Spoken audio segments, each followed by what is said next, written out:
আসসালামু আলাইকুম। তোমরা যদি ঢাকা সেন্ট্রাল ইউনিভার্সিটিতে একটা সিট কনফার্ম করতে চাও তাহলে ঢাকা সেন্ট্রাল ইউনিভার্সিটির প্রশ্ন প্যাটার্ন বোঝাটা খুবই গুরুত্বপূর্ণ বা প্রশ্নটাকে অ্যানালাইসিস করা খুবই গুরুত্বপূর্ণ হবে। তাই তোমাদের প্রশ্ন প্যাটার্ন বোঝানো বা অ্যানালাইসিস করে দেওয়ার জন্য আমরা একটা সিরিজ চালু করছি, সেটা হচ্ছে ঢাকা সেন্ট্রাল ইউনিভার্সিটির প্রশ্ন সমাধান সিরিজ। যেই সিরিজটাতে আমরা ইনশাল্লাহ তোমাদের একদম হাতে ধরে ইনশাল্লাহ শিখাবো যে কি টাইপের কোশ্চেন হচ্ছে আসছে আমাদের ঢাকা সেন্ট্রাল ইউনিভার্সিটিতে।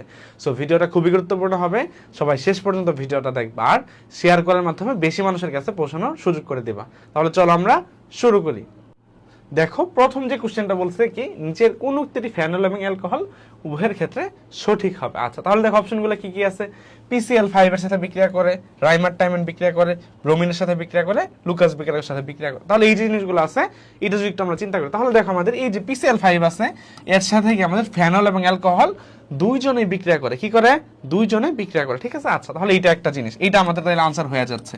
তাহলে বাকি যে জিনিসগুলো আছে সেইগুলা দুইজনের ক্ষেত্রেই যায় না। তাহলে এই যে দেখো আমাদের রাইমারটাইমেন বিক্রিয়া যেটা আছে এটা ফেনলের সাথে বিক্রিয়া করে কি হয় আমাদের ফেনল থেকে সেলিসাইল অ্যালডিহাইড উৎপন্ন হয়। কি সেলিসাইল হচ্ছে কি সেলিসাইল অ্যালডিহাইড উৎপন্ন হয়। কি উৎপন্ন হয়? রাইমারটাইমেন বিক্রিয়া থেকে সেলিসাইল অ্যালডিহাইড উৎপন্ন হয়। কি উৎপন্ন হয়? রাইমারটাইমেন থেকে সেলিসাইল অ্যালডিহাইড উৎপন্ন হয় ফেনল থেকে। বুঝছি? আচ্ছা এরপর ব্রোমিনের সাথে যে বিক্রিয়াটা আছে এটা হচ্ছে আমাদের কার ফেনলের শনাক্তকরণ বিক্রিয়া। এটা কি ফেনলের শনাক্তকরণ বিক্রিয়া। এটা কি ফেনলের শনাক্তকরণ হচ্ছে বিক্রিয়া। হ্যাঁ আচ্ছা, আর হচ্ছে লুকাস বিক্রিয়া হচ্ছে এটা আছে, এটা হচ্ছে আমাদের কি 1 ডিগ্রি ফেনলের বিক্রিয়া দেয় নাকি এটা, তাহলে কি দেয় 1 ডিগ্রি 2 ডিগ্রি 3 ডিগ্রি কি অ্যালকোহল কি এই বিক্রিয়া হচ্ছে কি শনাক্তকরণ করা হয়। এটার মাধ্যমে 1 ডিগ্রি 2 ডিগ্রি 3 ডিগ্রি অ্যালকোহল শনাক্তকরণ করা হয়। কি করা হয়? 1 ডিগ্রি 2 ডিগ্রি 3 ডিগ্রি অ্যালকোহল শনাক্তকরণ করা হয়। এটা কি লুকাস বিক্রিয়ার মাধ্যমে। এবং লুকাস বিক্রিয়াটা হচ্ছে আমাদের সংকেতটা হচ্ছে এরকম জিঙ্ক Cl2 প্লাস ক্ষার হচ্ছে কি আমাদের এই Cl কে কি বলা হয়? সেটা হচ্ছে লুকাস বিকারক বলা হয়। কি বলা হয়? লুকাস বিকারক বলা হয়। আর এই PCl5 যেটা আছে এটা দুইটা জিনিসের মধ্যে পার্থক্য করা হয়, সেটা খুবই গুরুত্বপূর্ণ হবে, কোশ্চেন আসতে পারে। সেটা হচ্ছে অ্যালকোহল আর হচ্ছে ইথারের মধ্যে কি পার্থক্য করা হয় কিসের দ্বারা? তোমার PCl5 এর মাধ্যমে। যদি অ্যালকোহলের সাথে PCl5 এর বিক্রিয়া করা হয় সেই ক্ষেত্রে কি উৎপন্ন হয়? আমাদের HCl উৎপন্ন হয়। কি উৎপন্ন হয়? HCl উৎপন্ন হয়। আর যখন ইথার বিক্রিয়া করে PCl5 এর সাথে তখন কি HCl উৎপন্ন হয় না, তখন কি HCl উৎপন্ন হয় না। তার মানে তুমি তখন দুইটার মধ্যে আলাদা করতে পারবা। যদি HCl উৎপন্ন হয় তার মানে একটা অ্যালকোহল PCl5 এর সাথে বিক্রিয়া করাইলে, যদি HCl উৎপন্ন না হয় সেই ক্ষেত্রে কি উৎপন্ন হবে? ইথার উৎপন্ন হবে। কি উৎপন্ন হবে? ইথার উৎপন্ন হবে। ঠিক আছে, তাহলে এই অপশনগুলো আমরা ইনশাআল্লাহ আশা করি পারবো। তাহলে চলো পরের কোশ্চেনে যাই। আমরা বলছে 1 মোল হচ্ছে কি MnO4 কে সম্পূর্ণরূপে MnO2 বিজারিত করতে যে চার্জের হচ্ছে প্রয়োজন হবে। এটা আমাদের দুইটা বেসিক থেকে আসছে। হ্যাঁ আচ্ছা তাহলে দেখো আমরা যদি চিন্তা করি যে MnO4 যেটা আছে MnO4 যেটা আছে এইখানে যদি আমরা কি ম্যাঙ্গানিজকে এখানে কেন্দ্রীয় পরমাণু তার জারণ সংখ্যাটা যদি আমরা চিন্তা করি তাহলে ম্যাঙ্গানিজকে ধরে নিলাম আমরা x আর হচ্ছে প্লাস অক্সিজেনের ক্ষেত্রে হচ্ছে -2 ইনটু হচ্ছে কয়টা আছে 4টা সমান কত -1 আচ্ছা তাহলে দেখো আমাদের এই ক্ষেত্রে কত হয়েছে x -8 সমান হচ্ছে কি -1, তাহলে x সমান কত হচ্ছে আমাদের +7 হচ্ছে। কত হইতেছে? +7 হইতেছে। আচ্ছা MnO2 তে আমরা যদি চিন্তা করি কি MnO2 যেটা আছে O2 যেটা আছে এখানে চিন্তা করো তুমি ম্যাঙ্গানিজ হচ্ছে x প্লাস হচ্ছে অক্সিজেন কত -2 ইনটু কয়টা সংখ্যা কয়টা দুইটা সমান হচ্ছে 0। হ্যাঁ তাহলে x - 4 সমান হচ্ছে 0, তাহলে x সমান কত পাচ্ছ তুমি? +4 পাচ্ছ। এখন তাহলে দেখো আমাদের এখানে যে এটা কি আছে একটা জটিল যৌগ বা হচ্ছে আমরা এই চিন্তা করতে পারি এই ক্ষেত্রে আমাদের কি হয় যে আমাদের জারণ সংখ্যা যেটা আছে বা ইলেকট্রন আদান প্রদান যেটা হয় সেইটা হচ্ছে কি আমাদের যে তার প্রাথমিক অবস্থায় শেষ অবস্থায় যেই আদান প্রদানকৃত ইলেকট্রনটা থাকে সেইটার মাধ্যমে আমরা কি করতে পারি তার যে কত মোল হচ্ছে চার্জের লাগবে সেটা আমরা বের করতে পারি। কারণ আমরা জানি কি যে যত মোল তোমার ইলেকট্রন লাগবে তত মোলই চার্জ লাগবে। তাহলে দেখো এখানে ছিল কি ছিল তোমার এখানে জারণ মান +7, এখানে এসে হচ্ছে কত +4 হইছে। তার মানে তাদের মধ্যে আদান প্রদানকৃত ইলেকট্রন কয়টা? 7 - 4 কয়টা আছে? 3টা ইলেকট্রন আদান প্রদান হইছে, অর্থাৎ তাদের মধ্যে আদান প্রদানকৃত ইলেকট্রন কয়টা? 3টা। আচ্ছা এখন আমরা জানি কি যে 1 মোল ইলেকট্রনের জন্য চার্জ কত? 1 মোল ইলেকট্রনের জন্য চার্জ কত? 1 ফ্যারাডে। আমরা জানি না এটা যে 1 মোল ইলেকট্রন চার্জ যে কথা 1 ফ্যারাডে সেম কথা। এখন তাহলে কি তুমি কত মোল পাইছো? 3 মোল ইলেকট্রন পাইছো। তাহলে কি 3 মোল হচ্ছে ইলেকট্রন চার্জ, তাহলে কত হবে? 3 ফ্যারাডে হবে। কয় ফ্যারাডে হবে? 3 ফ্যারাডে হবে। কত ফ্যারাডে হবে? 3 ফ্যারাডে হবে। কত ফ্যারাডে হবে? সেটা হচ্ছে 3 ফ্যারাডে হবে। বুঝাইতে পারছি? খুবই সহজ, জাস্ট জারণ মানটা আমরা বের করছি, বের করে দেখছি কি যে আমাদের যে বিক্রিয়কে কত ছিল জারণ মান, উৎপাদে কত হয়েছে। আমরা বিয়োগ করছি, মানটা কত পাইছি, এই যে 3 পাইছি। তার মানে আদান প্রদানকৃত ইলেকট্রন 3টা আছে। এই 3টা থেকে আমরা কি করব, জাস্ট এই 3টা থেকে জাস্ট কি করলে আমাদের যে 1 মোলের জন্য লাগে 1 ফ্যারাডে, তাহলে 3 মোলের জন্য কয় ফ্যারাডে লাগবে, 3 ফ্যারাডে লাগবে। ঠিক আছে, তাহলে আশা করি এই যে সহজ কোশ্চেনগুলো বা এই টাইপের কোশ্চেনগুলো আছে আমরা এগুলো আনসার করতে পারবো। হ্যাঁ, আচ্ছা, আর হইতেছে দেখো আরেকটা জিনিস তোমাদের একটু যদি দেখাই, তোমরা যারা সেকেন্ড টাইমের জন্য জাবি ডি ইউনিটের ডেডিকেটেড প্রস্তুতি নিতে যাচ্ছ, তাদের জন্য হচ্ছে আমাদের একটা কোর্স আছে, সেটা হচ্ছে জাবি স্টার 7.0। হ্যাঁ, এটা জাবি ডি ইউনিটের জন্য বাংলাদেশের একমাত্র ডেডিকেটেড হচ্ছে কি আমাদের অনলাইন কোর্স। হ্যাঁ, তো এটার কোর্স ফিটা আমাদের 2499 টাকা রাখা হয়েছে। ওয়েবসাইটে যা ভর্তি হইতে পারো, ওয়েবসাইটে ব্রাদার সাজেশন লিখলে হবে। হ্যাঁ, ওয়েবসাইটে যদি ব্রাদার সাজেশন লিখলেই হচ্ছে কি আমাদের ব্রাদার সাজেশন, হ্যাঁ সাজেশন যে প্রথম যেটা আসবে সেটাতে ঢুকলে হচ্ছে তোমরা পাবা। হ্যাঁ, আচ্ছা, ওইখানে কোর্স ফিটা আমাদের 2999 টাকা একটা প্রোমো কোড ইউজ করতে। হ্যাঁ, একটা প্রোমো কোড ইউজ করবা, সেটা হচ্ছে জেউ, বড় হাতের জেউ 07। হ্যাঁ, এই প্রোমো কোডটা ইউজ করলে 500 টাকা ডিসকাউন্ট পাওয়া যাবে, 2499 টাকা হয়ে যাবে। হ্যাঁ, আর হইতেছে আমাদের এই গত বছরের সফলতাটা যদি বলি, আমাদের গত বছর শিফট ভিত্তিক রেজাল্টে প্রথম, দ্বিতীয়, তৃতীয় সহ 310টা সেটের বিপরীতে 150+ রানস পাইছে, যা হিউজ পরিমাণ একটা সাফল্য। হ্যাঁ, সো আমরা ইনশাআল্লাহ তোমাদের নিয়ে এবার তোমাদের নিয়ে ইনশাআল্লাহ আমরা সুন্দর একটা রেজাল্ট উপহার দিতে পারবো। সো সবাই যারা ভর্তি হইতে চাও ভর্তি হয়ে যেতে পারো ইনশাআল্লাহ। আমরা কমপ্লিট গুছানো এবং ডেডিকেটেড একটা প্রস্তুতি একসাথে নিব ইনশাআল্লাহ। ঠিক আছে, তাহলে চলো পরের কোশ্চেন দেখি আমরা। বলছে 90 ডিগ্রি সেলসিয়াস তাপমাত্রায় বিশুদ্ধ পানিতে হচ্ছে কি হাইড্রোনিয়াম আয়নের ঘনমাত্রা কত দেওয়া আছে, 10^6। তাহলে KW হচ্ছে কত হয়েছে। এখন দেখো আমরা জানি কি KW পানির আয়নিক গুণফল সমান আমরা জানি কি, সেটা হচ্ছে হাইড্রোনিয়াম আয়নের ঘনমাত্রা ইনটু হচ্ছে আমাদের কি OH মাইনাস হচ্ছে ঘনমাত্রা। হ্যাঁ, এই দুইটার গুণফলকে আমাদের কি বলা হয়, পানির আয়নিক গুণফল বলা হয়। এখন আবার আমরা আরেকটা জিনিস জানি কি, সেটা হচ্ছে দেখো, সেটা হচ্ছে যে বিশুদ্ধ পানিতে কি থাকে, বিশুদ্ধ পানিতে হচ্ছে আমাদের হাইড্রোনিয়াম আয়নের যে ঘনমাত্রা সেটা কি সমান থাকে কার, যে হাইড্রোক্সিল আয়নের যে ঘনমাত্রা, দুইটা কি থাকে সেম থাকে। অর্থাৎ বিশুদ্ধ পানির ক্ষেত্রে দুজনের ঘনমাত্রা কি থাকে, একদম সেম থাকে, কোনো ডিফারেন্স থাকে না, কারণ পানি একটা নিরপেক্ষই। হ্যাঁ, সো এই ক্ষেত্রে তাহলে দেখো আমাদের হাইড্রোনিয়ামের ঘনমাত্রা কত দেওয়া আছে, 10^6 দেওয়া আছে। তাহলে হাইড্রোনিয়ামের ঘনমাত্রা দেওয়া আছে কত, 10^6 মোল। আচ্ছা, এখন তাহলে বলছে কি, এই যে বলছে বিশুদ্ধ পানি, কি পানি, বিশুদ্ধ পানি। তাহলে বিশুদ্ধ পানিতে কি হয়, হাইড্রোনিয়ামের ঘনমাত্রা হাইড্রোক্সিলের ঘনমাত্রা পরস্পরের সমান হয়। তাহলে কি হাইড্রোক্সিলের ঘনমাত্রা আমি কত পাচ্ছি, 10^6 পাচ্ছি। কত পাইছি, 10^6 পাইছি, কারণ কি বিশুদ্ধ পানিতে দুজনের ঘনমাত্রা সেম হবে।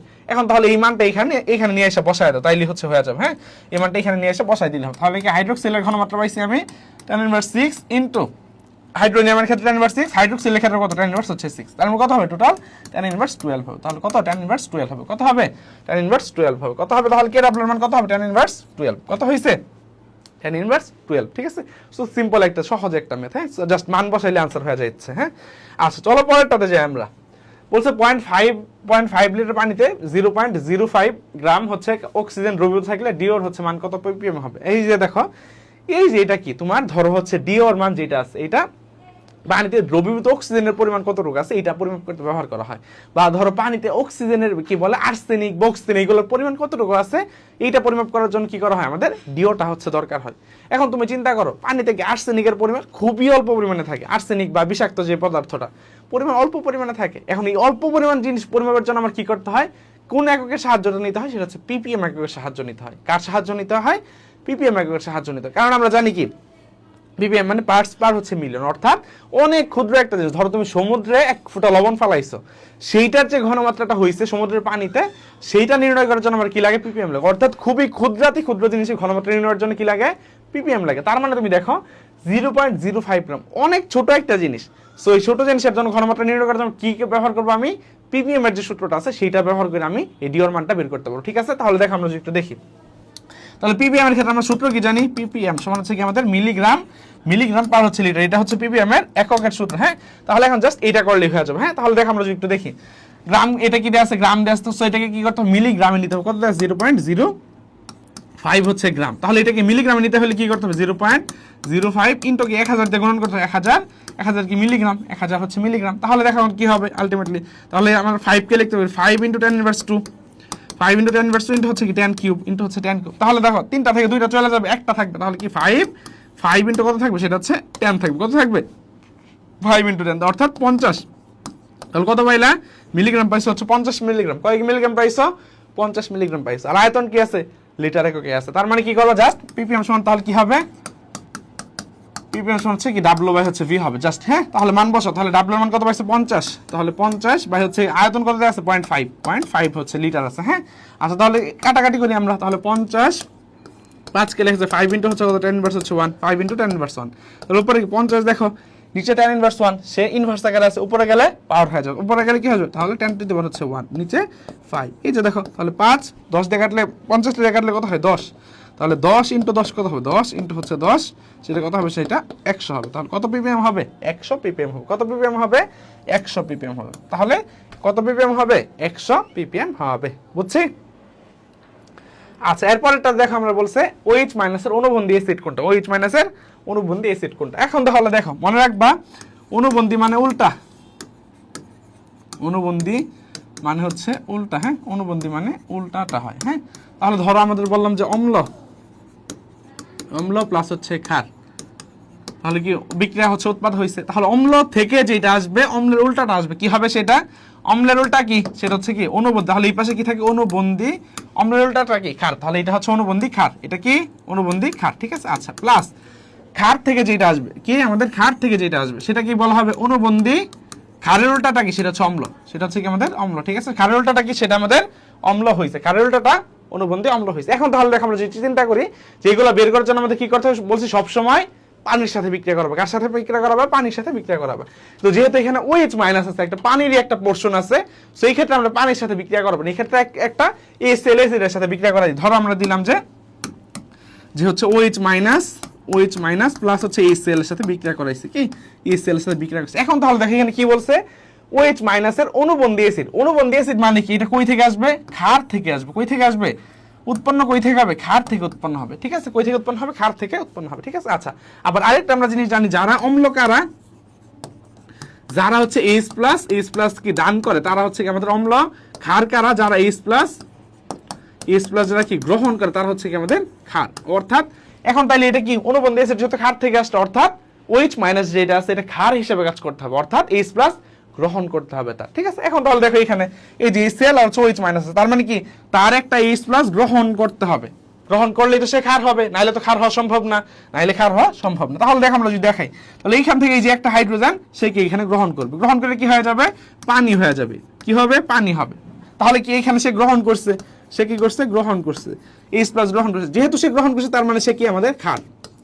আর সে যেহেতু দান করছে, সে কি করছে, দান করছে, যেহেতু দান করছে তার মানে সে কি আমাদের অম্ল, সে কি আমাদের অম্ল হয়েছে, কি হয়েছে, অম্ল হয়েছে, ঠিক আছে। এখন তাহলে দেখো এখানে কি থাকলো, এই একটা H+ দান করে দিচ্ছে, তাহলে এখানে কি থাকলো, প্লাস Cl মাইনাস থাকলো, কি থাকলো, Cl মাইনাস থাকলো, কি থাকলো, Cl মাইনাসটা থাকলো। এখন তাহলে দেখো আমরা যদি অনুবন্ধীটা চিন্তা করি, এইটা থেকেই তো আমাদের পানিটা আসছে, ক্ষার থেকে আসছে পানি, তাহলে এইখান থেকে উৎপন্ন হয়েছে কি আমাদের ক্ষার থেকে যেটা উৎপন্ন, ক্ষারের উল্টাটা কি অনুবন্ধী, অনুবন্ধী হচ্ছে অম্ল, তাহলে এটা হচ্ছে কি আমাদের অনুবন্ধী অম্ল। তাহলে বাকি যেটা আছে এই যে এখান থেকে কি আসছে, ক্লোরাইড মাইনাস, তাহলে এটা কি ছিল অম্ল, তাহলে অনুবন্ধী অম্লের উল্টাটা কি, সেটা হচ্ছে ক্ষার, তাহলে এটা হচ্ছে কি আমাদের অনুবন্ধী ক্ষার, ঠিক আছে। তো আমাদের কোশ্চেনে কি চাইছে, অনুবন্ধী অ্যাসিডটা চাইছে, তাহলে কি হবে আনসার কি, সেটা হচ্ছে পানি। আনসার কি, সেটা হচ্ছে পানি হচ্ছে আমাদের সঠিক আনসার, কি আনসার, পানিটা সঠিক আনসার, ঠিক আছে। তাহলে এইগুলো অনুবন্ধী অ্যাসিড ক্ষার বের করার জন্য সবসময় পানির সাথে বিক্রিয়া করাবে, আর এখানে যেহেতু পানির একটা পোর্শন আছে এর জন্য আমরা HCl এর সাথে বিক্রিয়া করাইছি, হ্যাঁ। আচ্ছা, পরে বলছে নিচের কোনটা গ্রিন হাউস গ্যাস, এই যে দেখো কার্বন ডাইঅক্সাইড যে গ্রিন হাউস গ্যাস, এখানে কি তার ভূমিকা কত, 50% তার ভূমিকা আছে। ওজন এটাও একটা গ্রিন হাউস গ্যাস, জলীয় বাষ্প একটা গ্রিন হাউস গ্যাস, অর্থাৎ তিনজনে কি আমাদের গ্রিন হাউস গ্যাস হিসেবে তাদের ভূমিকা আছে। তাহলে উপরের সবগুলোই কি আমাদের সঠিক আনসার হবে, কি হবে, উপরের সবগুলোই কি হবে আমাদের সঠিক আনসার হবে, ঠিক আছে। আরেকটা কোশ্চেন তোমাদের দেখাই, অনেক সময় কোশ্চেন আছে গ্রিন হাউস গ্যাস নয় কোনটা, গ্রিন হাউস হচ্ছে গ্যাস নয় কোনটা। তাহলে এটার ক্ষেত্রে মনে রাখবা যে যাদের ক্ষেত্রে 3টা বা 4টা পরমাণু আছে তারা গ্রিন হাউস গ্যাস হয়, হ্যাঁ। এই যে দেখো তাহলে এখানে কি 3টা পরমাণু আছে, এখানে 3টা পরমাণু আছে, তার মানে তারা কি হয়েছে, কি গ্রিন হাউস গ্যাস হয়েছে। কিন্তু তোমার কাছে যদি এরকম থাকে, ধরো তোমার কাছে বললো অক্সিজেন, পরে বললো যে তোমার কাছে নাইট্রোজেন, এইগুলোর ক্ষেত্রে পরমাণু কয়টা আছে, 2টা, এখানে 2টা আছে, এখানে 2টা আছে, অর্থাৎ এরা কিন্তু গ্রিন হাউস গ্যাস না, এরা কি না গ্রিন হাউস গ্যাস হবে, ঠিক আছে। এইটা একটা ইম্পর্টেন্ট কোশ্চেন, হ্যাঁ, এটা একটা ইম্পর্টেন্ট কোশ্চেন যে গ্রিন হাউস গ্যাস নয় কোনগুলা, হ্যাঁ, ঠিক আছে, বুঝাইতে পারছি। আচ্ছা দেখো পরেরটাতে বলছে কি প্রাকৃতিক গ্যাসকে বায়ুতে হচ্ছে দহন করলে কি উৎপন্ন হয়। এই যে দেখো আমাদের কোশ্চেন যেটা আসছে সেইটা হচ্ছে তুমি মনে রাখবা, যদি দহন করা হয়, সম্পূর্ণ দহন হইলে কি, যদি হয় সম্পূর্ণ দহন হইলে সেই ক্ষেত্রে কি উৎপন্ন হয়, কার্বন ডাইঅক্সাইড প্লাস হচ্ছে পানি উৎপন্ন, কি উৎপন্ন হয়, কার্বন ডাইঅক্সাইড প্লাস পানি উৎপন্ন। আর যদি অসম্পূর্ণ দহন সেই ক্ষেত্রে কি উৎপন্ন হয়, কার্বন মনোক্সাইড উৎপন্ন, কি উৎপন্ন হয়, কার্বন মনোক্সাইড। তাহলে এটা সম্পূর্ণ দহনের ক্ষেত্রে তাহলে কি উৎপন্ন হয় আমাদের, কার্বন ডাইঅক্সাইড প্লাস পানি, আর এটা কি অসম্পূর্ণ দহনের ক্ষেত্রে হয় কি অসম্পূর্ণ দহনের ক্ষেত্রে কার্বন মনোক্সাইড উৎপন্ন হয়। অসম্পূর্ণ দহন, হ্যাঁ। তো কার্বন মনোক্সাইড কি নীরব ঘাতক হিসেবে কাজ করে, সে আমাদের ঝামেলার জন্য একটা কি মাথা ঝিমায় বা বিভিন্ন ধরনের ঝামেলা সৃষ্টি সে করে, হ্যাঁ। সে হচ্ছে আমাদের কি কার্বক্সি হিমোগ্লোবিন, অক্সিহিমোগ্লোবিনের পরিবর্তে সে কার্বক্সি হিমোগ্লোবিন গঠন করে, যেটা আমাদের বডির জন্য খুবই খারাপ, হ্যাঁ। তাহলে এই যে এটা হচ্ছে আমাদের কি সঠিক আনসার, এটাই আমাদের সঠিক আনসার, হ্যাঁ। আচ্ছা চলো পরেরটা দেখি। বলছে 250 ml 0.1 m সোডিয়াম হাইড্রোক্সাইড দ্রবণ প্রস্তুত করতে কত গ্রাম সোডিয়াম হাইড্রোক্সাইড লাগে। তাহলে দেখো এই যে আমরা এই ম্যাথটা কিন্তু ছোটবেলা 9-10 থেকে করে আসতেছি আমরা, এই ম্যাথই আসে তোমাদের। তাহলে আমি সূত্র কি জানি, S সমান W ইনটু হচ্ছে 1000 বলছে কি MB, এই সূত্র আমরা সবাই জানি। তাহলে W সমান তাহলে কি হবে, তাহলে SVM বাই হচ্ছে 1000, SVM বাই 1000। সো মান বসাও জাস্ট। ঘনমাত্রা কত দেয়া আছে, পয়েন্ট হচ্ছে 1 ইনটু আয়তন কত দেয়া আছে 250 ml ইনটু m, ঘন আণবিক ভর সোডিয়াম হাইড্রোক্সাইডের ক্ষেত্রে কত হয় সেটা হচ্ছে 40 হয়, আচ্ছা বাই হচ্ছে 1000, হ্যাঁ 1000। তাহলে 250 দিয়ে 1000 কাটলে কত হয়, 4 250 1000 হয়, হ্যাঁ 4 250 1000। আচ্ছা এরপর তাহলে দেখো এই যে 4 দিয়ে তুমি 40 টা কাটলে কত হয়, সেটা হচ্ছে 10, কত হয় 10 হইছে। আচ্ছা এরপরে কি আছে, তাহলে বাকি রইল আমাদের কি 0.1 কে আমরা কিভাবে লিখতে পারবো, 1 ইনটু 10 ইনভার্স হচ্ছে 1 ইনটু এই যে কি আছে 10, কিছু নাই মানে মনে মনে 1 আছে। সো এইটা আর এইটা কি কাটা চলে যাবে পরস্পর, তাহলে থাকবে কি আলটিমেটলি 1 থাকবে, কত থাকবে সেটা হচ্ছে 1 থাকবে, কত থাকবে 1 থাকবে। তাহলে আনসার কি, এই যে আমাদের 1 গ্রামটা আমাদের সঠিক আনসার, কত আনসার 1 গ্রামটা আমাদের সঠিক আনসার, হ্যাঁ। তাহলে মান বসাইলে জাস্ট আনসার এসে পড়তেছে। আচ্ছা চলো পরেরটা দেখি। বলছে নিচের কোন গ্যাসটার ব্যাপন হার সর্বাধিক হবে, নিচের কোন গ্যাসটার ব্যাপন হার সর্বাধিক হবে। আমরা ব্যাপন হারের ক্ষেত্রে জানি কি R সমানুপাতিক হচ্ছে √1/√ওভার হচ্ছে কি আমাদের m, মানে কি তোমার আণবিক ভরের বর্গমূলের হচ্ছে ব্যস্তানুপাতিক, আণবিক ভরের বর্গমূলের ব্যস্তানুপাতিক হয়, হ্যাঁ। অর্থাৎ যার ক্ষেত্রে আণবিক ভরের মান যত বেশি কম হবে তার কি ব্যাপন হার তত বেশি হবে, তার কি ব্যাপন হার তত বেশি হবে, ঠিক আছে। তাহলে দেখো আমরা চিন্তা করি, এমনের ক্ষেত্রে আছে তার আণবিক ভর কত 17, হ্যাঁ এমনের ক্ষেত্রে কত 17 হয়েছে। আচ্ছা এমনের ক্ষেত্রে 17, মিথেনের ক্ষেত্রে কত 16, নাইট্রোজেনের ক্ষেত্রে কত 28। আচ্ছা আর হচ্ছে কার্বন মনোক্সাইডের ক্ষেত্রে কত, সেটা হচ্ছে কার্বন হচ্ছে আমাদের 6 12 প্লাস হচ্ছে 16, সেটা হচ্ছে কত আমাদের 28 হয়েছে, হ্যাঁ। তাহলে এখন দেখো তাহলে সবচেয়ে কম হয়েছে কার, এখানে 16টা সবচেয়ে এখানে কম। তাহলে আণবিক ভর সবচেয়ে কম কার, এই যে মিথেনের ক্ষেত্রে আণবিক ভর সবচেয়ে কম, যেহেতু তার আণবিক ভর সবচেয়ে কম তার মানে তার কি ব্যাপন হার সবচেয়ে বেশি হবে, তার ব্যাপন হার কি হবে সবচেয়ে বেশি হবে। আর যদি কোশ্চেন আসতো যে আমাদের যে ব্যাপন হার কার ক্ষেত্রে কম হবে, সেই ক্ষেত্রে এই দুইজনের ক্ষেত্রে কি সেম হইতো, দুইজনের ক্ষেত্রে কারণ দুইজনের আণবিক ভর কি বেশি, তার মানে তাদের ক্ষেত্রে আণবিক ভরটা এই ব্যাপন হারটা কি হইতো কম হইতো, বুঝাইতে পারছি, ব্যাপন হার কি হইতো কম হইতো, বুঝছে। আচ্ছা এরপর বলছে গ্রিগনার্ড বিকারক থেকে হচ্ছে আদ্র বিশ্লেষণ ফলে হচ্ছে কি দেয় গ্রিগনার্ড বিকারক। তাহলে গ্রিগনার্ড বিকারক হচ্ছে কি অ্যালকাইল ম্যাগনেসিয়াম হ্যালাইড কি RMgX কে কি বলা হয় আমাদের গ্রিগনার্ড বিকারক হচ্ছে বলা হয়। আদ্র বিশ্লেষণ মানে কি পানি দিয়ে বিক্রিয়া করা, বা কি করবা পানি দিয়ে বিক্রিয়া করা হবে, পানি H আর হচ্ছে OH বিক্রিয়া করলে কি উৎপন্ন হয় এখানে দেখো। তাহলে আমাদের কি এই যে আমাদের আর এইখানে যে হাইড্রোজেন এই দুইটা একসাথে মিলিত হয়, তাহলে RH যুক্ত হয়েছে, সাথে কি থাকে আমাদের দেখো, তাহলে A প্লাস Mg ও হচ্ছে H হচ্ছে X। তাহলে এটা হচ্ছে আমাদের কি বিক্রিয়া। এই যে এখন RH টা মানে কি, আর মানে কি একটা যে কোনো মিথাইল মূলক অ্যালকাইল মূলক যে কোনো কিছু হইতে পারে, তাহলে CH3H। এখন তাহলে এটা কি মিথেন হইছে, কি হইছে মিথেন হইছে, অর্থাৎ কি উৎপন্ন হইছে একটা অ্যালকেন উৎপন্ন হইছে, কি উৎপন্ন হইছে একটা অ্যালকেন উৎপন্ন হইছে, কি উৎপন্ন হইছে একটা অ্যালকেন উৎপন্ন হইছে, ঠিক আছে। তাহলে দেখো তোমাকে যদি আমি একটা বিক্রিয়াই দেখাই, ধরো তোমার কাছে বললাম আমি CH3 হচ্ছে কি Mg হচ্ছে X প্লাস হচ্ছে কি পানি হচ্ছে বিক্রিয়া করছে, তাহলে কি উৎপন্ন হবে আমাদের, এই যে এখানে হাইড্রোজেনটা এখানে এসে যুক্ত হবে, তাহলে মিথেন উৎপন্ন হবে CH4 প্লাস হচ্ছে কি হবে আমাদের দেখো MgOH হবে। তাহলে এইটাই হচ্ছে কি আমাদের গ্রিগনার্ড বিকারক থেকে আদ্র বিশ্লেষণের ফলে এটা উৎপন্ন হয়, হ্যাঁ। তাহলে কি উৎপন্ন হয় অ্যালকেন উৎপন্ন হয়, কি উৎপন্ন হয় অ্যালকেন উৎপন্ন হয়, বুঝাইতে পারছি। আচ্ছা আর হইতেছে আমাদের দেখো এই যে অ্যালডিহাইড যেগুলো আছে এগুলোর সাথে যদি আমি গ্রিগনার্ড বিকারকের বিক্রিয়া করাই, ফর্মালডিহাইড যেটা আছে, হ্যাঁ প্রথম যে অ্যালডিহাইডটা সেটার সাথে বিক্রিয়া করাইলে আমি কি পাবো 1 ডিগ্রি অ্যালকোহল পাবো। যদি আমি কি করাই বাকি সকল অ্যালডিহাইড থেকে করাই তাহলে 2 ডিগ্রি অ্যালকোহল পাবো। আর যদি সকল কিটোনের সাথে আমি গ্রিগনার্ড বিকারকের বিক্রিয়া করাই তার মানে আমি 3 ডিগ্রি অ্যালকোহল পাবো, ঠিক আছে। তাহলে এই যে অ্যালডিহাইড থেকে এটা থেকে পাওয়া যায়, হ্যাঁ একটু জানে রাখবা, বুঝাইতে পারছি। আচ্ছা চলো পরেরটাতে যাই। বলছে ক্লিমেনসন বিজারণের রূপ পরিবর্তিত হয়েছে কিসে পরিণত, হ্যাঁ। তাহলে এটা কি ক্লিমেনসন বিজারণ বা এটা কি কার্বনিল মূলক, ক্লিমেনসন বিজারণের মাধ্যমে কার্বনিল মূলক সরাসরি কি মূলকে পরিণত হয়, সেটা হচ্ছে মিথিলিন মূলকে পরিণত হয়, কি মিথিলিন মূলক মানে কি CH2, হ্যাঁ। তাহলে মিথিলিন মূলকে পরিণত হয়, কি মূলকে পরিণত হয়, যে মিথিলিন, এই পাশে দুইটা আছে, হ্যাঁ মিথিলিন মূলকে পরিণত হয়।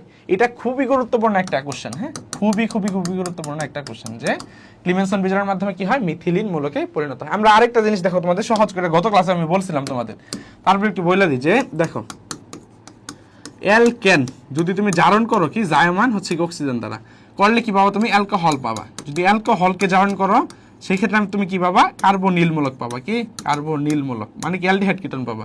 যদি কার্বনিল মূলককে জারণ করো জার্মান অক্সিজেন দ্বারা সেক্ষেত্রে তুমি কি পাবা অ্যাসিড পাবা। কি পাবা অ্যাসিড পাবা। ঠিক আছে। আচ্ছা আর যদি কি করো তুমি বিজারণ করো কি জার্মান হাইড্রোজেন দেয়া। আচ্ছা যদি অ্যাসিডকে বিজারণ করো কি পাবা কার্বনিল মূলক। কার্বনিল মূলককে যদি বিজারণ করো সেক্ষেত্রে তুমি কি পাবা সেই ক্ষেত্রে পাওয়া হচ্ছে কি আমাদের অ্যালকোহল। যদি অ্যালকোহলকে বিজারণ করো সেক্ষেত্রে তুমি কি পাবা সেই ক্ষেত্রে পাওয়া হচ্ছে আমাদের অ্যালকিন পাবা। কি পাবা অ্যালকিন পাবা। অর্থাৎ জারণ করলে সামনের দিকে যাবে, বিজারণ করলে কি পিছন দিকে আসবে। এখন তাহলে দেখো যখন তীব্র জারণ হয় এই যে ক্লিমেনসন বিজারণ যেটা আছে এখানে তীব্র বিজারণ করা হয় কি করা হয় তীব্র বিজারণ হচ্ছে কি করা হয় তীব্র বিজারণ করা হয়। যখন তীব্র বিজারণ করা হয় তখন একটা ধাপ সে মাঝখানের ধাপটা সে লাফ দিয়ে চলে যেতে পারে। হ্যাঁ মাঝখানের ধাপটা সে লাফ দিয়ে চলে যেতে পারে। এখন তাহলে দেখো এই যে কার্বনিল মূলক যেটা আছে এখান থেকে আমি বিজারণ করি তাহলে কি আমার অ্যালকোহল পাওয়ার কথা, কিন্তু বলছে কি ভাইয়া ক্লিমেনসন বিজারণ একটা তীব্র বিজারণ হয়েছে। তার মানে অ্যালকোহলটাকে সে লাফ দিয়ে আইসা কই আসে সে হচ্ছে আমাদের অ্যালকেনে এসে পড়ে। কই এসে পড়ে অ্যালকেনে এসে পড়ে। অর্থাৎ মাঝখানের ধাপটা সে পার হয়ে পরবর্তী ধাপে চলে আসে যখন সে কি অনেক বেশি পাওয়ারফুল বা তীব্র হয়। হ্যাঁ তাহলে আমি এই যে কার্বনিল মূলক থেকে কি পাইলাম অ্যালকেন হচ্ছে পাইলাম। এটা কি ক্লিমেনসন বিজারণের মাধ্যমে পাই। কি পাই ক্লিমেনসন বিজারণের মাধ্যমে এটা আমি পাই। ঠিক আছে। তো এই ক্ষেত্রে আমাদের কি হিসাবে কাজ করে যদি একটু দেখাই তোমাদের যে ক্লিমেনসন বিজারণ যেটা আছে এই ক্ষেত্রে ধরো আমাদের বললাম যে আর হচ্ছে বললাম যে CH3CH3CHO।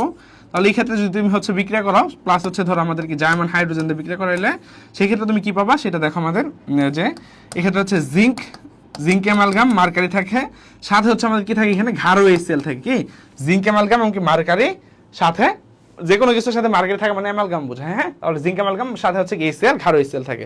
এইটা একটা কোশ্চেন হচ্ছে আসছিল, খুবই ইম্পর্টেন্ট জিনিস। হ্যাঁ তাহলে এইটা একটা কোশ্চেন হচ্ছে আমাদের আসছিল যে কি আমাদের এখানে জিঙ্ক অ্যামালগাম আর হচ্ছে ঘাড়ো HCl হচ্ছে ইউজ করা হয়। তুমি তাহলে কি পাবো এখানে একটা অ্যালকেন উৎপন্ন হবে। কি একটা 2 কার্বনের একটা অ্যালকেন হতে হলে CH3 উৎপন্ন কি উৎপন্ন হবে 2 কার্বনের একটা অ্যালকেন উৎপন্ন হবে। বুঝাইতে পারছি? তাহলে আনসার কি হলো এই যে মিথিল মূলক আমাদের সঠিক আনসার হইলো। এই মিথিল মূলকটা মানে কিন্তু অ্যালকেনই বুঝাইছে, সেটা কি অ্যালকেনই বুঝাইছে। হ্যাঁ আচ্ছা চলো পরবর্তীতে যাই। বলছি নিচের কোন যৌগটা আলোক সমানতা প্রদর্শন করবে। দেখো আলোক সমানতা প্রদর্শন করার কয়েকটা শর্ত আছে। 1 নাম্বার শর্ত সেটা হচ্ছে কাইরেল কার্বন থাকতে হবে। কি কাইরেল হচ্ছে কি কার্বন থাকতে হবে। এখন কাইরেল কার্বন মানে কি যেই কার্বনের 4 হাতে 4টা ভিন্ন জিনিস থাকে সেটাকে বলা হয় কি কাইরেল কার্বন। আচ্ছা 2 নাম্বার শর্ত হচ্ছে কি আমাদের দর্পণ প্রতিবিম্ব হইতে হবে। কি দর্পণ প্রতিবিম্ব হইতে হবে। হ্যাঁ প্রতিবিম্ব হইতে হবে। আচ্ছা 3 নাম্বার শর্ত হচ্ছে কি পরস্পর অসমপাতিত হইতে হবে। কি অসমপাতিত হইতে হবে। হ্যাঁ তাহলে দেখো ধরো আমি দেখাইলাম যে এই হাত এইটা আমার বাম হাত এটা আমার ডান হাত, যদি আমি এই যে এইভাবে বসাই তার মানে কি একদম মিলে গেছে সবকিছু, এটা সমপাতিত বোঝায়। সমপাতিত যখন আমি ধরো এই হাত আর হচ্ছে ধরো এই যে আমার ডান হাত এই যে এইখানে ফালাবো মিলছে, এখন আমার এইদিকে বৃদ্ধাঙ্গুলি এইদিকে বৃদ্ধাঙ্গুলি মিলে নাই, সো এইটাকে বলা হয় অসমপাতিত। তার মানে আলোক সমানতা হওয়ার শর্ত হচ্ছে কি দর্পণ পরস্পরের উপর অসমপাতিত হইতে হবে। কি হইতে হবে এই যে অসমপাতিত হইতে হবে। বুঝাইতে পারছি? আচ্ছা এখন তাহলে দেখো আমরা যদি এই 3টা শর্ত আমরা জানা রাখবো। হ্যাঁ এখন তাহলে বলছে কোনটাতে আলোক সমানতা প্রদর্শন করবে না, কে করবে না, যার ক্ষেত্রে আমাদের কাইরেল কার্বন থাকবে না সেই করবেন। তাহলে দেখো আমরা যদি দেখি একটু যে প্রথম যে অপশনটা আছে যদি একটু দেখি যে কি বলছে যে প্রোপানল 2 মানে কি মিথেন ইথেন প্রোপেন 3 কার্বন, তাহলে কি দেয়া দেয় 1 কার্বন 2 কার্বন হচ্ছে 3 কার্বন। আচ্ছা এখন তাহলে দেখো আমরা ধরো আচ্ছা এটা সোজা করে দিই তাহলে তোমাদের বুঝতে সহজ হবে। 1 কার্বন 2 কার্বন হচ্ছে 3 কার্বন। হ্যাঁ প্রোপানল 2 মানে কি 2 নাম্বার কার্বনে কি আছে আমাদের একটা OH আছে, কি আছে অ্যালকোহল মূলক হচ্ছে আছে। 2 নাম্বার কার্বনে কি আছে একটা অ্যালকোহল মূলক হচ্ছে আছে। তাহলে বাকি জিনিস কি এই উপরের মাথা আর হচ্ছে নিচের মাথা কি CH3 দ্বারা পূরণ করে দাও। কি CH3 দ্বারা পূরণ করে দাও। এখন তাহলে এই যে কার্বনটা আছে প্রত্যেকটা কার্বনে তো 4 হাত থাকে, তাহলে এই কার্বনের ক্ষেত্রে 1 হাত 2 হাত 3 হাত হয়েছে, তাহলে বাকি হাতটা কি হাইড্রোজেন দ্বারা পূরণ করব। বাকি হাতটা কি আমরা হাইড্রোজেন দ্বারা পূরণ করব। ঠিক আছে এখন তাহলে দেখো তুমি এখানে কি হয়েছে এই যে এইখানে 1 হাতে CH3 আছে, এই যে এই কার্বনের যেটা আছে 1 হাতে CH3 আর 1 হাতে CH3, অর্থাৎ 4 কার্বনে কি 4টা সেম জিনিস হয়, ভিন্ন জিনিস হয় নাই, 2টা সেম জিনিস হয়ে গেছে। তার মানে সে কি কাইরেল কার্বন হইছে? কাইরেল কার্বন হয় না। সে যেহেতু কাইরেল কার্বন হয় নাই তার মানে তার ক্ষেত্রে আলোক সমানতা দেখা যাবে না। তার ক্ষেত্রে কি করা যাবে না আলোক সমানতা দেখা যাবে না। কি করা যাবে না আলোক সমানতা দেখা যাবে না। বুঝাইতে পারছি? বুঝছি ভাইয়া। তাহলে বাকিগুলোর ক্ষেত্রে প্রত্যেকটার ক্ষেত্রে কাইরেল কার্বন হচ্ছে আছে। কেমনে আছে দেখো যদি একটু বিউটানল 2টা দেখাই দিই তাহলে বুঝবা। দেখো বিউটানল 2 মানে কি কয় carbon 4 carbon 1 carbon 2 carbon 3 carbon 4 carbon. হ্যাঁ আচ্ছা উপরে আর নিচে সবসময় CH3 দ্বারা পূরণ করে দেবা, সেটার আর কোনো কাজ নাই। আচ্ছা বিউটানল 2 মানে 2 নাম্বার কার্বন একটা OH আছে, তাহলে বাকি হাতে কি আছে আমাদের হাইড্রোজেন আছে, তাহলে এই হাতে কি আছে আমাদের 4 হাত তো পূরণ করতে হবে, তাহলে এই হাতেও হাইড্রোজেন আছে এই হাতেও হাইড্রোজেন আছে। সো এখন তুমি চিন্তা করো এই যে কার্বনটা আছে এই কার্বনটা একটা কাইরাইল কার্বন। কেন? কারণ এক হাতে আছে CH3, এক হাতে আছে H, এক হাতে আছে OH, আর বাকি হাতে কি এই পুরা জিনিসটা হচ্ছে আছে, বাকি হাতে এই পুরা জিনিসটা আছে। তার মানে কি তার 4 হাতে 4টা ভিন্ন জিনিস হইছে, তার মানে তার ক্ষেত্রে কাইরাইল কার্বন আছে, তার মানে কি তার ক্ষেত্রে কাইরাইল কার্বন আছে। বুঝতে পারছি? তার ক্ষেত্রে কি কাইরাইল কার্বন আছে। এই ল্যাকটিক অ্যাসিডের ক্ষেত্রে 2টা কাইরাইল কার্বন থাকে, কি 2টি হচ্ছে কাইরাইল কার্বন। কয়টা? 2টা কাইরাইল কার্বন হচ্ছে থাকে। ঠিক, ল্যাকটিক অ্যাসিডের ক্ষেত্রে কয়টা থাকে? 2টা থাকে। টার্টারিক অ্যাসিডের ক্ষেত্রে একটা আমাদের কাইরাইল কার্বন থাকে, কি থাকে? টার্টারিক অ্যাসিডের ক্ষেত্রে আমাদের একটা কাইরাইল কার্বন হচ্ছে থাকে। বুঝতে পারছি? সবগুলোর ক্ষেত্রে আছে, শুধুমাত্র প্রোপানল 2 এর ক্ষেত্রে কি আমাদের কাইরাইল কার্বন নাই। তার মানে সে কি করবে না, আমাদের আলোক সক্রিয় সমানতা প্রদর্শন করবে না। ঠিক আছে? আচ্ছা, তাহলে আমাদের আজকের ক্লাসটা এত পর্যন্তই ছিল। তোমরা যারা ভর্তি হইতে চাও জবে ইউনিট সেকেন্ড টাইম প্রস্তুতির জন্য, তারা ভর্তি হইতে পারো। ইনশাল্লাহ জীবনের সেরা একটা কোর্স হবে। তো সবাই ভালো থাকো। আসসালামু আলাইকুম।